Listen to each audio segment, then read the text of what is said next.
Hi Jules. Hi Jack, how is it going? You good? Good, thank you. How are you? Very good, thank you. Would you be able to show me a bit of the preparation for a flight? Yeah, of course. I mean, I don't mind. We can go. I'm going to show you the briefing room first. So this is the briefing room. This is where it all begins. This is usually where we meet up with our instructor, usually 1 hour prior to the flight, and we go over everything related to the mission for the day. We check the performances of the aircraft, the weather, the weight and balance.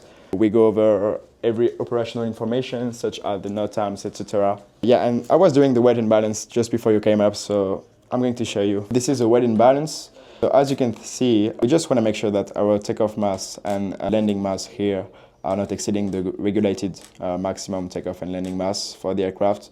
We want to make sure as well that our center of gravity is well within the limits of the aircraft. Otherwise, it would not handle safely. It could not be stable in flight. So yeah, we just want to make sure of that. Then we go to the weather. We check the weather as well. We check the wind, the cloud coverage, etc. So as you can see there in Arizona, the sky is clear pretty much of the time. We got some serious clouds here north of the States. It's very high clouds, and we're not flying that high, so that should be fine for today. Once we're done with the briefing, we go over the maneuvers we'll be practicing throughout the day with our instructor, and that way we both know what to expect during the flight, even before we step into the cockpit. And yeah, once we're ready, we go into the ramp to perform what's called the walk around. So yeah, you can follow me. I'm gonna show you. Cool. So yeah, welcome to the ramp. So you have to wear this high visibility vest, to make sure you're seen by the other aircraft, especially at night during high intensity operations. As you can see, this is a pretty big airport, pretty busy. You've got over 400,000 operations annually regarding general aviation, and that makes that airport really busy. So before we step into the cockpit, we do what's called the walk around. So the walk around is basically a full inspection of the aircraft, both the inside and the outside. We check the wings, the control surfaces, the tires, the propeller, the oil level, the fuel quantity. We basically check everything before going into flight. We just want to make sure the aircraft is still airworthy.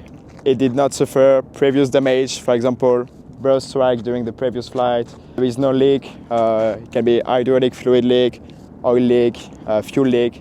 We make sure the tire as well is not deflated, because unlike a car, when you get airborne, you can't really change the tire. So yeah, we want to make sure of that. What do you do that for, Jules? I'm just basically draining the fuel tanks. We're just looking for water or any contaminants that could be in the fuel tanks. We want to make sure it's only fuel in it, otherwise it could pose some issues when airborne with the engine, and it could even stop the engine, so that's really important to do that. And yeah, once we're done with the walk around, we step into the cockpit, run through a checklist, start the engine, taxi to the runway, and eventually take off, which is usually the best part of the day. So Jules, what do you like so much about flying out here in Arizona? I'd say it's the scenery here. Flying here in Phoenix, you've got the desert, the mountains, the colors, especially during sunrise and sunset. It's just unreal. Flying here, it never really gets old, and sometimes you're just up there, and you're looking outside, thinking, yeah, that's pretty funny flying here. That's pretty cool. But I'd also say that the training here is something I really appreciate. It's really disciplined, really structured. Yeah, and flying here in Falcon, which is one of the busiest airports for general aviation in the country. You got, as I said, over 400,000 operations annually. So yeah, you get used with ATC, busy environment really well. Everything here is really structured, and it pushes you to step up. Yeah, you begin to think to build solid habits and to think like a professional pilot. So that's what I like.